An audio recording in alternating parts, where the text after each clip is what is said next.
Hello ನಮಸ್ಕಾರ, ನೀವು ನೋಡ್ತಾ ಇದ್ದೀರಾ ಇಂಡಿಯಾ ಫಸ್ಟ್. ನಾನು ರಕ್ಷತ್ ಶೆಟ್ಟಿ. ಈಗ ಹೆಡ್ಲೈನ್.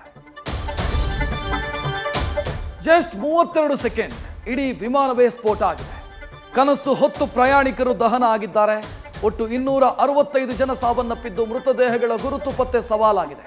ಸದ್ಯ ಬ್ಲ್ಯಾಕ್ ಬಾಕ್ಸ್ ಪತ್ತೆಯಾಗಿದ್ದು ದುರಂತದ ಕಾರಣಗಳು ರಿವೀಲ್ ಆಗಬೇಕಿದೆ. ಇನ್ನು ಪ್ರಧಾನಿ ಮೋದಿ ಸ್ಥಳಕ್ಕೆ ಭೇಟಿ ಕೊಟ್ಟು ಪರಿಶೀಲನೆ ಮಾಡಿದ್ದಾರೆ. ಇದನ್ನ ಗ್ರೇಟ್ ಎಸ್ಕೇಪ್ ಅನ್ನಬೇಕು, ಪವಾಡ ಅನ್ನಬೇಕು, ದೇವರು ಕೊಟ್ಟ ವರವೋ? ಎಮರ್ಜೆನ್ಸಿ ಎಕ್ಸಿಟ್ ನಿಂದ ಹಾರಿದ ರಮೇಶ್ ಜೀವ ಬದುಕಿದೆ. ಘಟನೆ ನಡೆದಿದ್ದನ್ನು ವಿವರಿಸಿದ್ದಾರೆ. ಟ್ರಾಫಿಕ್ನಲ್ಲಿ ಸಿಲುಕಿದ್ದ ಭೂಮಿಯನ್ನ ಆ ಬೊಪ್ಪನೇ ಕಾಪಾಡಿದ್ದಾನೆ. 10 ನಿಮಿಷ ತಡವಾಗಿದ್ದಕ್ಕೆ ಪ್ರಾಣ ಉಳಿದಿದೆ.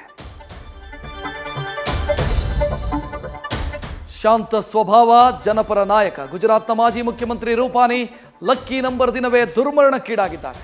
ಕುಟುಂಬಕ್ಕೆ ಪ್ರಧಾನಿ ಸಾಂತ್ವನ ಹೇಳಿದ್ದಾರೆ. ಇತ್ತ ಬಕ್ರೀದ್ಗೆ ಬಂದಿದ್ದ ಕುಟುಂಬ ಸಾವನ್ನಪ್ಪಿದೆ. ರಾಜಸ್ಥಾನದ ಡಾಕ್ಟರ್ ಕೋನಿ ಸೆಲ್ಫಿ ವೈರಲ್ ಆಗ್ತಾ ಇದೆ. ಮನೆ ಕನಸು ಹೊತ್ತಿದ್ದ ರಂಜಿತಾ ವಿಧಿ ಆಟಕ್ಕೆ ಬಲಿಯಾಗಿದ್ದಾರೆ. ದುರಂತ ಅಂತಂದ್ರೆ ಹೀಗೆ. ತಂದೆಯನ್ನ ನೋಡೋದಕ್ಕೆ ಬಂದಿದ್ದ ಲಾರೆನ್ಸ್ ಇಹಲೋಕ ತ್ಯಜಿಸಿದ್ದಾರೆ. ಅಜ್ಜಿಯ ಬರ್ಡೇಗೆ ಬಂದಿದ್ದ ಮೊಮ್ಮಕ್ಕಳ ಪಾಲಿಗೆ ಲಾಸ್ಟ್ ಡೇ ಆಗಿದೆ. ಇನ್ನು ಮೈದುನನ ದಿಬ್ಬಣಕ್ಕೆ ಬಂದವರು ತನ್ನದೇ ಯಾತ್ರೆಯನ್ನು ಮುಗಿಸಿದ್ದಾರೆ. ನವ ವಿವಾಹಿತೆ ಖುಷ್ಬೂ ಅವ್ರದ್ದು ಮಾತ್ರ ಕಣ್ಣೀರ ಕಥನ. ಗಗನ ಸಖಿಯರಿಗೂ ಸಾವು ಸವಾರಿ ಮಾಡಿದೆ. ಏರ್ಪೋರ್ಟ್ನಿಂದ ಆಕಾಶಕ್ಕೆ ನೆಗೆದಿದ್ದ ವಿಮಾನ ಹಾಸ್ಟೆಲ್ಗೂ ಘಾತಕ ಮಾಡಿದೆ. ಮೆಡಿಕಲ್ ಕಾಲೇಜಿನ 24 ವಿದ್ಯಾರ್ಥಿಗಳು ದುರ್ಮರಣಕ್ಕೀಡಾಗಿದ್ದಾರೆ. ಇದೇ ಹಾಸ್ಟೆಲ್ಗೆ ಹೊಂದಿಕೊಂಡಿದ್ದ ಗೂಡಂಗಡಿ ಆಕಾಶ್ ಬೆಂಕಿಯಲ್ಲಿ ಬೆಂದಿದ್ದಾರೆ.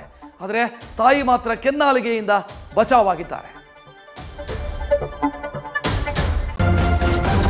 ನ್ಯೂಸ್ ಫಸ್ಟ್, ನಿರ್ಭೀತಿಯಿಂದ ನಿಮ್ಮ ಪರವಾಗಿ.